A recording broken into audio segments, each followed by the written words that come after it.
Good morning, I think.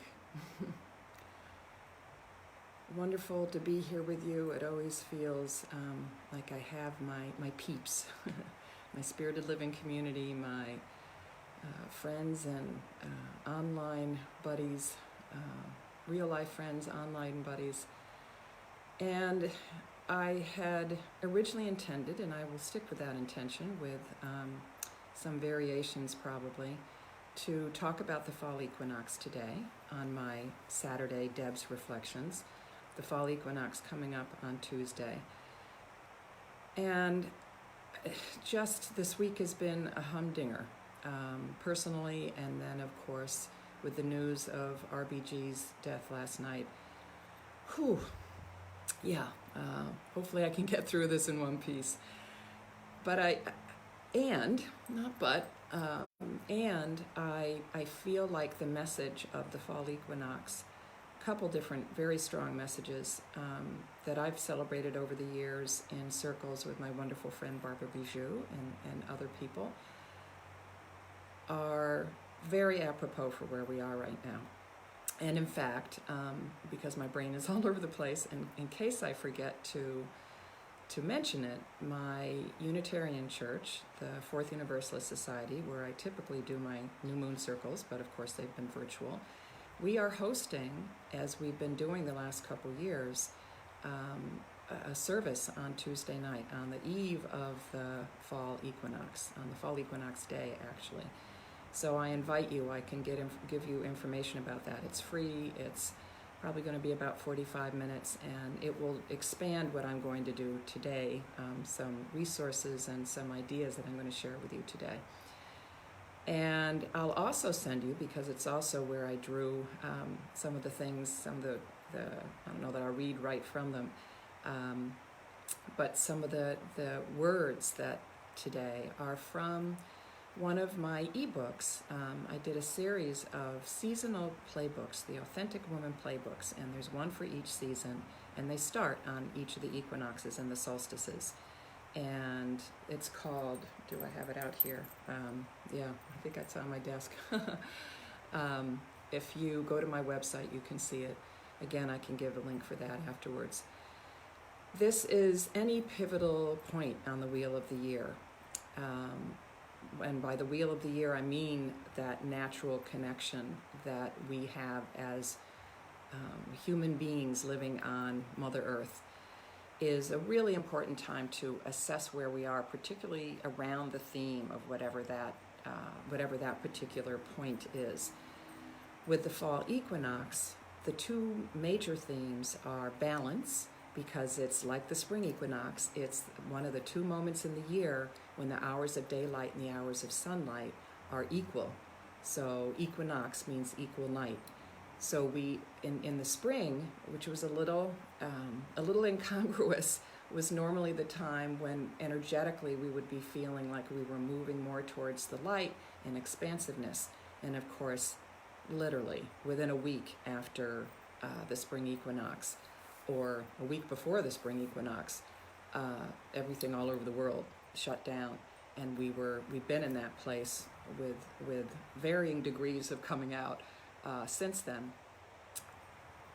So I think, I don't know what the energy of this equinox will feel like. I hope that you can tap into this message of balance, and I'll share a couple things with you. The other message, the other theme of the equinox, of the fall equinox in particular, is harvest. And there have actually been harvest festivals celebrated around the world this time of year. We know that today in the Jewish tradition is one of their high holy days, Rosh Hashanah, the beginning of their new year. And 2 weeks from now, on October 2nd, is Sukkot, which is a harvest festival in the Jewish tradition. So that's one of the harvest ones. In China, they celebrate something. Let me find it. I don't speak Chinese, so apologies if I don't get the pronunciation right.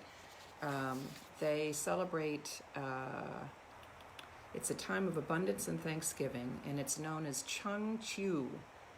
It marks the end of the rice harvest. And then, what's another good one?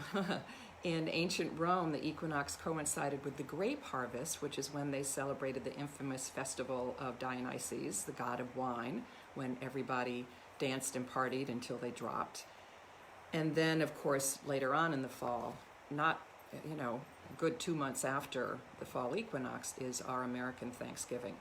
So it is a time when we reap what we have sowed, where maybe the seeds that we planted in the spring, on the spring equinox 6 months ago, we bring to fruition, and we honor what it is that we've harvested.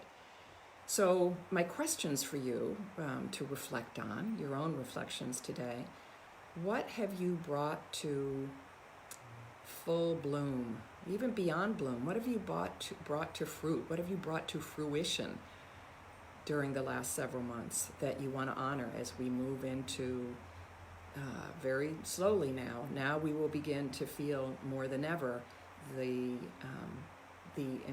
increasing, I don't want to say the descent into darkness. I love the dark, frankly, and I love the winter. I know it's difficult for some people, but it is a natural part of our process, our inner process, and obviously in the natural world. And in fact, especially in times like this, I think this idea of honoring balance of light and dark, but also our inner and outer worlds, of pain and joy, it's particularly important, I think, to embrace that now, and to honor what it is that we, and sometimes, what we're grateful for. I know that's a Thanksgiving theme, but it really is. That is one of the basic components, if you will, of honoring the fall equinox. So think about that, and if you come to the 4th U fall equinox service, we'll be doing a little ritual during the Zoom service that will really help you concretely manifest what it is that you want to harvest and what gifts you want to bring forward. Now, it's interesting. I love how this happens. This morning, oh look, I did have a picture. This is my this is my Authentic Woman playbook cover of the fall equinox seasonal playbook. That's journaling, and you can see that's a coloring book. It's got meditations and ritual ideas and all kinds of things. Very proud of it. You can get it on my website. I did have it here after all.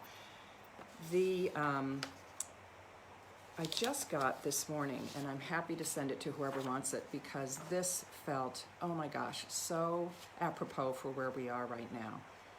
The reminder that, and I'm just going to read it to you. It's by someone named Oak Shazar, and I get this. I'm old school. I'm showing you lots of resources today. This is the Wee Moon calendar, and it is a collection of artwork, and you can see this is what I use for my calendar. I use my Google Calendar, but I love this. But it's artwork, it's poetry, it's essays. It's just an exquisite thing based on the Wheel of the Year, called Wee Moon, Wemoon. You can get it on Amazon or directly from them. And this piece has appeared in there. It came in through my email this morning.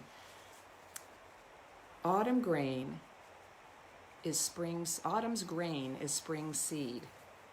Paradox surrounds us with ripening wisdom. If we lose hope, remember that hope has 2 daughters to support our balancing acts: anger and courage. Instead of passive hope, embrace radical willingness. The good news is that an organism under attack creates blooming antibodies devoted to restoring original health to the world's immune system. Activists are that devotion.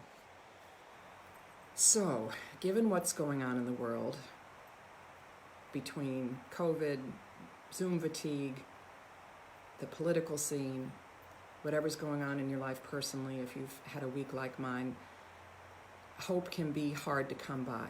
So I love that idea, and I invite you to just kind of carry that with yourself. that Hope's daughters are anger and courage. So what can we do? I mean, if you read the words of, there's just wonderful quotes, and I've been running through lots of them this morning from Ruth Bader Ginsburg.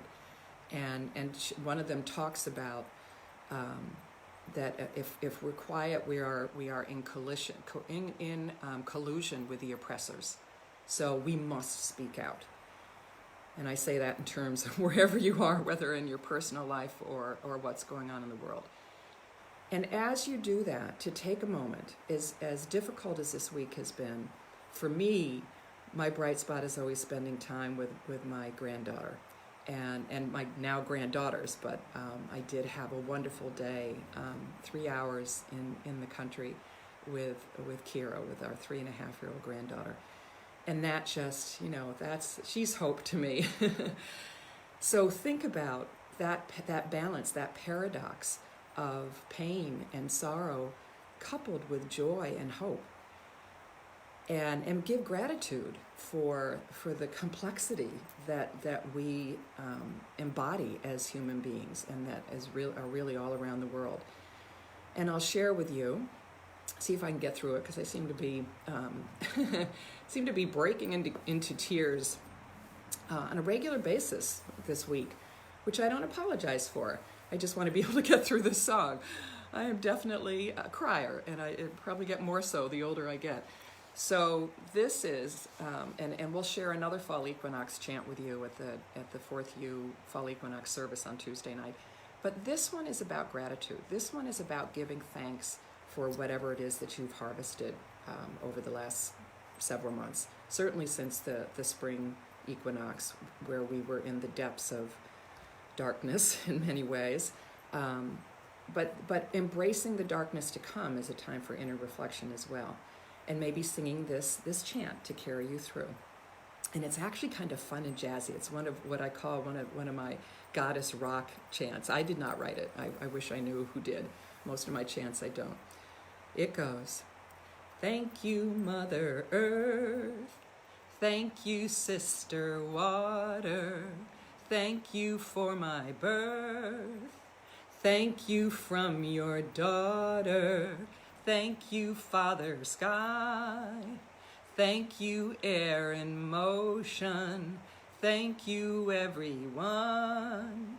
Earth, sun, air, and ocean. Thank you, Mother Earth. Thank you, Sister Water. Thank you for my birth. Thank you from your daughter. Thank you, Father Sky. Thank you, air in motion. Thank you, everyone. Earth, sun, air, and ocean. It's a fun one to do with a tambourine, which when I do this in circles, we do that. So I want to leave you on that uplifted, hopefully hopeful note, to embrace in this really challenging time that we're in for so many reasons, to embrace Hope and her daughters, anger and courage, and allow yourself to step into whatever that looks like for you. I know for me, one of the ways that I am an activist, how did she put it? I love the way that she put it. Activists are that devotion, how I am devoted to embracing and integrating hope with anger and courage is the work that I do with the 4th U Artivists. And you've seen me post about that. Our upcoming, I'll be talking more and more about it. We just cast our one-night monologue called Radical Voices, the Otherness of Feminism, where we're highlighting the voices of intersectional feminists. And by doing that, I feel like I am making a difference. I am spreading the word. Yes, I'm raising money. We're all raising, in this group, we raise money for organizations that work to end violence against women and girls. But we're also spreading awareness about all of these issues. So join us. Come to our show on November 7th. It's on Zoom at 8 o'clock. You'll hear more about that from me. You can go to 4th U Artivists, ARTIVISTS, which is activism through the arts. And I hope you'll join me in embodying hope, anger, and courage in this time as we move towards and past the fall equinox, where we also, just with our breath, bring ourselves back into balance, and through our intentions, through the action of our hearts, as I always say in my new moon circles, through the power of our intention and the actions of our hearts, to be able to honor what we've harvested and carry those gifts forward to be the powerful voices that we need to be in the world right now. Thank you all for being with me. Have a blessed weekend and week, and hope to see you at the 4th U Fall Equinox service. Namaste.